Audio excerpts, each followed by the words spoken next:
to go to Lamalfa's district and talk about health care, because he won't. He cannot defend his vote.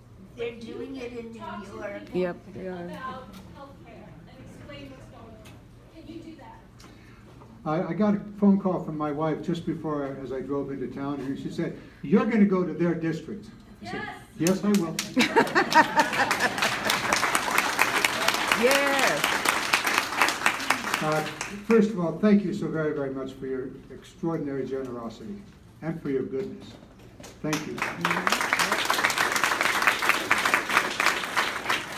I think we may have read about that, or was it a movie about that chain, or a chain similar to what you were involved in? A few of them, yes. Yeah, an incredible event. Thank you for what you did. Yes, Indivisible is an organization that, if you're interested, you can certainly join up with them, and they work multiple different ways of getting at this, part of the resistance movement, and that's an important piece of it. I don't know when I'm going to go to Lamalfa or Denham or McClintock's district, but I intend to do so, and we'll find the time to do it. The other thing, and I told this to Patty on the way in here, I said, you know, I have been successful in being on national television on these issues. CNN, MSNBC, and even Fox and Fox Business on these issues. And I said that is another way that I'm just going to continue. And particularly I want to go on Fox. I really want to go on Fox. Fox is propaganda. And get down into the debate. They want to talk about the exchanges, we can talk about that. They want to talk about high-risk pools. I've been there, and I see in the biggest state, the wealthiest state, and the 6th or 7th biggest economy, we could not make it work in California. And so, you know, this is an insurance issue. Anyway, thank you so very, very much. I'm going to take yours. You've had your camera on this whole time. Your battery's going to die shortly, so Well, let's get that's this because done. I'm filming this for Twitter. I'm on the resistance groups on Twitter, so we do a lot, so I'm going to post this. But my question is, what is your opinion on how likely it is that we will get a special investigation into Trump and his Russia connections? And then the second question is, how does this new healthcare system affect military retirees and their dependents? My husband passed away 2 years ago, and I'm on his benefits, but I also get disability, so therefore I have Medicare and TRICARE for life. So how does this affect those benefits? I think the first is the easier question. When will we get an independent investigation? I think we're headed towards that. Okay. I noticed, I didn't see all of the hearing yesterday, but You most can of the find Democrats- it on YouTube. They have the whole 3.5 hours on YouTube to watch. Yeah, the one thing I don't have is 3 hours or 4 hours. But your point's well taken. I noticed when I did see pieces of it, the senators were calling for an independent investigation. Not the Democratic Republicans. senators. The Democrats were, not the Republicans. I think it's going to become more apparent as we move along. I think I caught the ranking member of the House Committee, Intelligence Committee, saying we got to have an independent investigation Yep. on the House side. The House investigation is all screwed up. Nunes. Mr. Nunes, one of our California Republicans, Fresno, right? Yes. yes, Fresno area. So we really must do this. This is important. I started it earlier.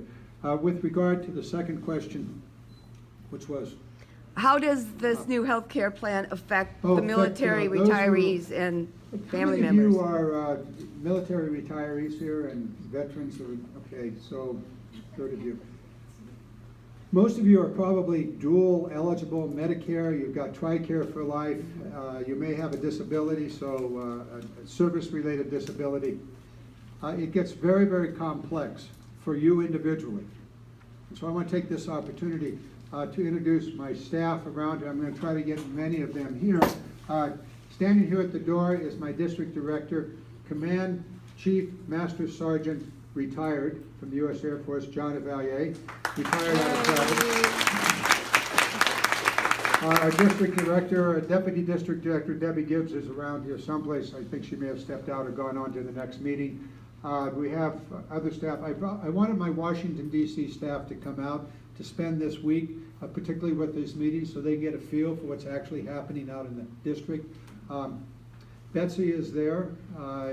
She handles our correspondence and other issues.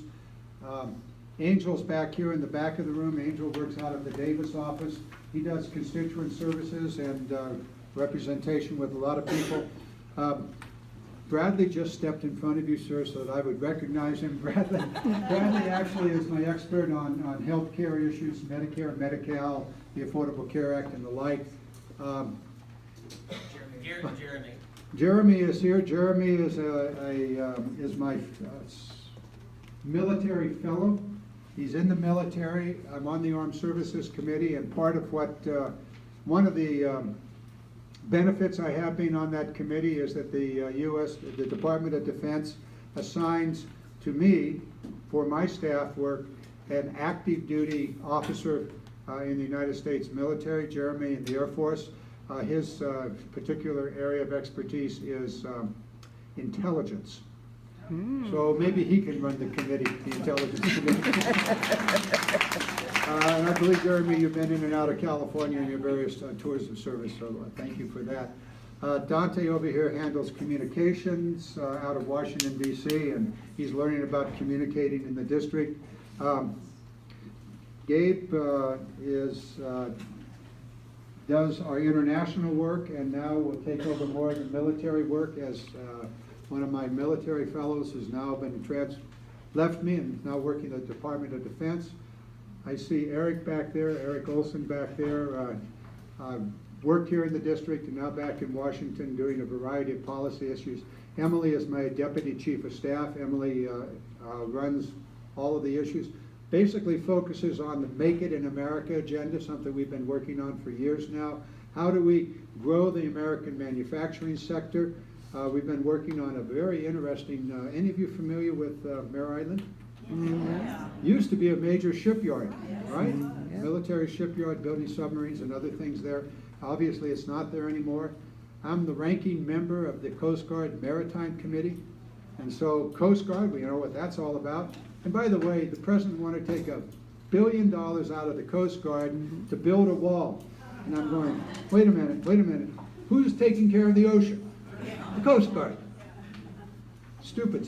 Anyway, so we had that up. The maritime was often ignored. The American maritime industry is headed for the tank. At the end of World War II, we had over 1,200 ships that were American flagged in the 1950s. We're now less than 80 American flagged ships.